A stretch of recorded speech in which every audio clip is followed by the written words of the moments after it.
Hello, my friends. Today is SMS 47, 7 minutes soundbite. And I wanted to share an experience I had yesterday on my train journey home from a lovely meeting with old friends who I hadn't seen in a long time. Earlier in the day, I'd had a few interesting things happen to me, which I'm not going to talk about right now, but they were a sort of gentle, but actually not so gentle reminder for me to sometimes simply slow down and really notice what's going on around me rather than always trying to rush to the next place that I was trying to get to. So anyways, I was feeling quite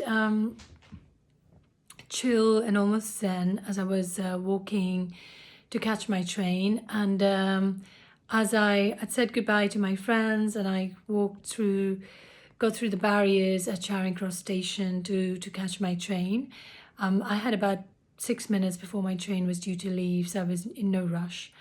And then I saw this man standing there on the platform, obviously waiting to get on a train.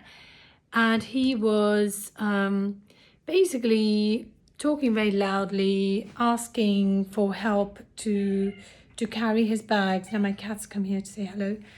He had several bags at his feet, and he had a crutch in one hand, so he was clearly not able to use both of his hands to carry his bags. And he was basically calling out to the people who worked, the staff at the train station, to help him.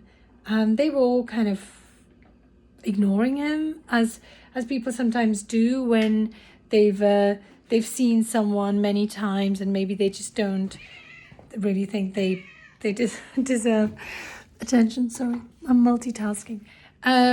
So he was kind of standing there saying, do you have a trolley? Can somebody help me? So I kind of stopped and I said to him, I said, would you like me to help you with your bags?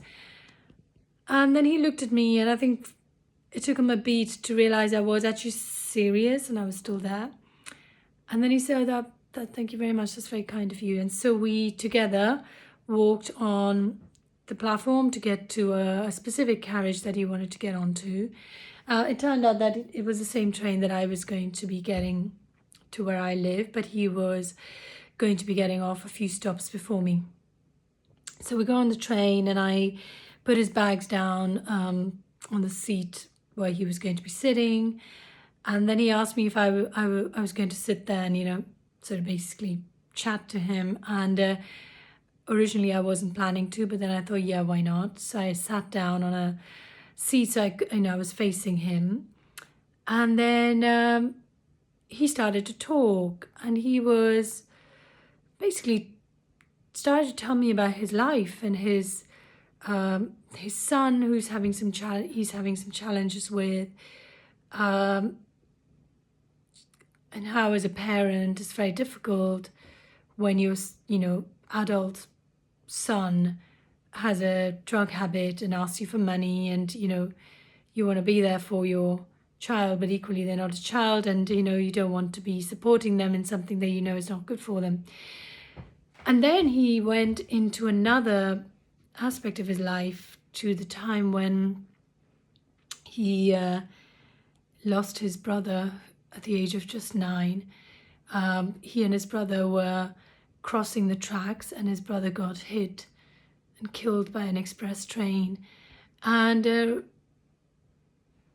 recounting this experience, obviously for me it was shocking, and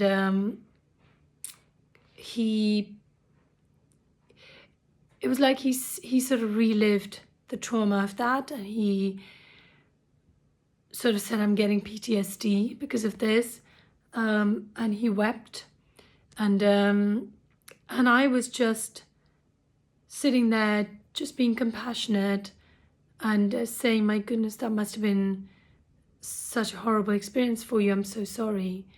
I found a packet of tissues in my bag, and I gave him some tissues to wipe his tears and to calm himself down. And so we had about 5 or 6 minutes as we got to the next stop where the train got really busy and people got on the train, and the energy in that compartment shifted because suddenly it was not just him and I. And slowly his mask came back on and he became, the person that I first encountered, slightly bolshy, East End boy, and, sort of talking to people he didn't know, making sort of jokey comments that people didn't always get or didn't appreciate. And the rest of the journey was really, it was slightly different energy, but he continued to tell me things about himself and his life. And so what I'm trying to say is that I think I made a new friend. He also said to me that he had never shared that experience with anyone. And he'd gone on to tell me a few more things, which I'm not going to repeat here. But I sensed a lightness in him because he had just unburdened himself with things that he'd been carrying for such a long time, since the age of about 8, and now he was nearly 60.